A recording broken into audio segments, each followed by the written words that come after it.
Assalamualaikum warahmatullahi wabarakatuh. Selamat pagi teman-teman dan dosen yang saya hormati. Perkenalkan, nama saya Cantika Syalwa Yustia Rahmadini dengan NPM 1601102500016. Pada kesempatan kali ini, saya akan mempresentasikan materi mengenai analisis gigi campuran metode Myers atau Mixed Dentist Analysis menurut Robert E. Myers. Analisis gigi campuran merupakan salah satu metode yang sering digunakan dalam bidang ortodonti untuk memperkirakan kebutuhan ruang bagi gigi permanen yang belum erupsi. Metode ini sangat penting karena dapat membantu dokter gigi mendeteksi lebih awal apakah nantinya akan terjadi crowding atau kekurangan ruang pada lengkung rahang pasien. Dengan mengetahui kondisi tersebut sejak dini, dokter gigi dapat menentukan tindakan pencegahan maupun perawatan lebih tepat sebelum masalah maloklusi berkembang menjadi lebih berat. Sebelum membahas metode Myers, terlebih dahulu kita perlu memahami apa yang dimaksud dengan gigi campuran. Gigi campuran adalah tahap perkembangan gigi ketika gigi sulung dan gigi permanen berada secara bersamaan dalam rongga mulut. Fase ini biasanya terjadi pada usia sekitar 6-12 tahun. Pada fase ini, terjadi pergantian gigi sulung menjadi gigi permanen secara bertahap sehingga dokter gigi perlu melakukan evaluasi terhadap ruang yang tersedia pada lengkung rahang. Tujuan utama dari analisis gigi campuran adalah untuk mengevaluasi jumlah ruang yang tersedia pada lengkung rahang untuk gigi permanen yang akan erupsi, serta untuk mengetahui penyesuaian oklusal yang diperlukan. Menurut Myers, terdapat 3 faktor utama yang harus diperhatikan dalam analisis ini. Faktor pertama adalah ukuran gigi permanen yang berada di depan molar pertama permanen. Faktor kedua adalah perimeter atau panjang lengkung rahang yang tersedia, dan faktor ketiga adalah perubahan perimeter yang mungkin terjadi selama proses pertumbuhan dan perkembangan. Melalui analisis ketiga faktor tersebut, kita dapat memperkirakan apakah akan terjadi crowding atau spacing apabila seluruh gigi sulung langsung digantikan oleh gigi permanen pada saat analisis dilakukan. Metode Myers menjadi salah satu metode yang paling banyak digunakan dalam analisis gigi campuran karena memiliki berbagai kelebihan. Pertama, metode ini memiliki tingkat kesalahan sistematis yang relatif kecil dan rentang kesalahan yang sudah diketahui sehingga hasilnya cukup dapat dipercaya. Yang kedua, metode ini dapat dilakukan baik oleh ortodonti, mahasiswa, dokter gigi umum, maupun yang lainnya, dan tingkat reliabilitas yang hampir sama, karena tidak terlalu bergantung pada pengalaman klinis yang tinggi. Yang ketiga, metode ini tidak membutuhkan alat khusus maupun pemeriksaan radiografi tambahan sehingga lebih praktis dan ekonomis.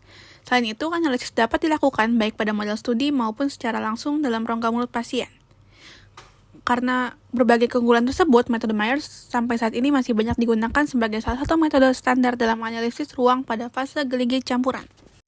Pengukuran pada metode Myers ini menggunakan yang pertama pengukuran mandibular arch dan yang kedua pengukuran maxilla arch. Sekarang kita masuk ke prosedur pengukuran pada harang bawah atau mandibular arch.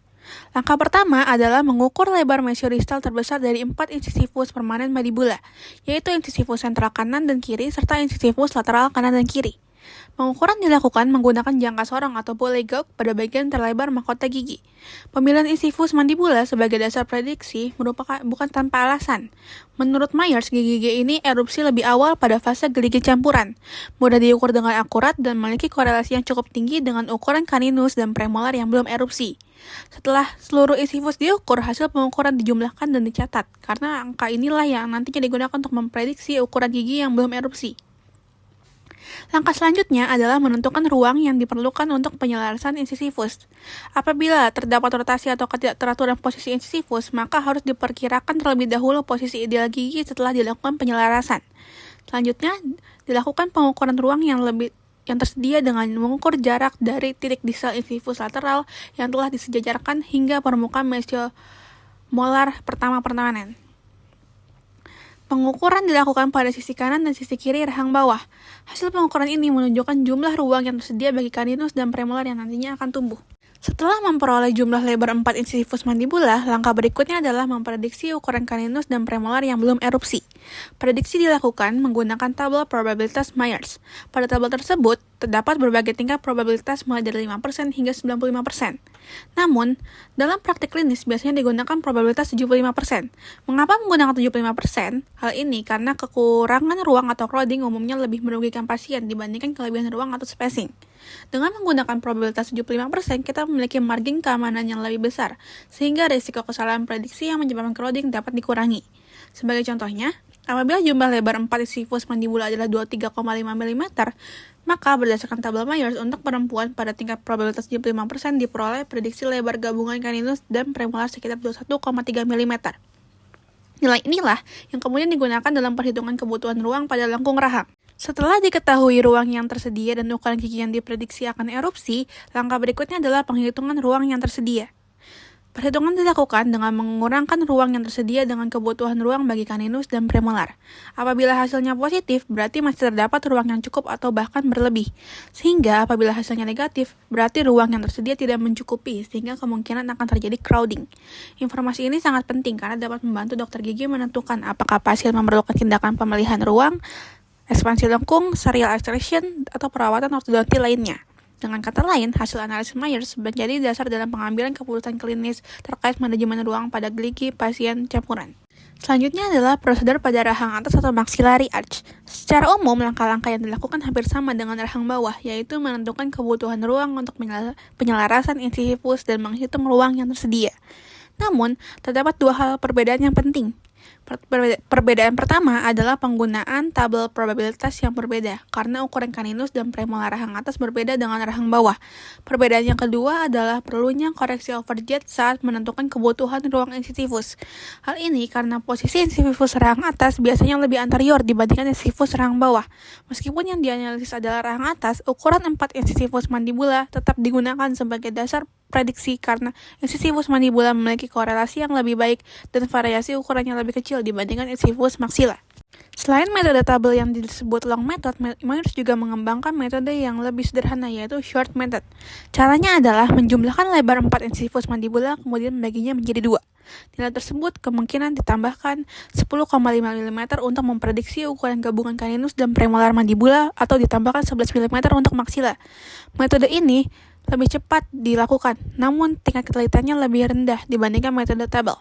Selain itu, metode Myers juga memiliki beberapa keterbatasan. Pertama, analisis ini tidak dapat menggambarkan hubungan posisi insisifus dengan posisi skeletal wajah. Yang kedua, analisis ini merupakan gambaran 2 dimensi dari masalah yang sebenarnya bersifat 3 dimensi. Yang ketiga, tabel Myers disusun berdasarkan popularitas kulit putih Amerika Utara sehingga hasilnya mungkin tidak sepenuhnya sesuai apabila diterapkan pada populasi dengan karakteristik ras yang berbeda. Oleh karena itu, hasil analisis perlu dilakukan dan perlu dipadukan dengan pemeriksaan klinis dan pertimbangan profesional kedokteran gigi.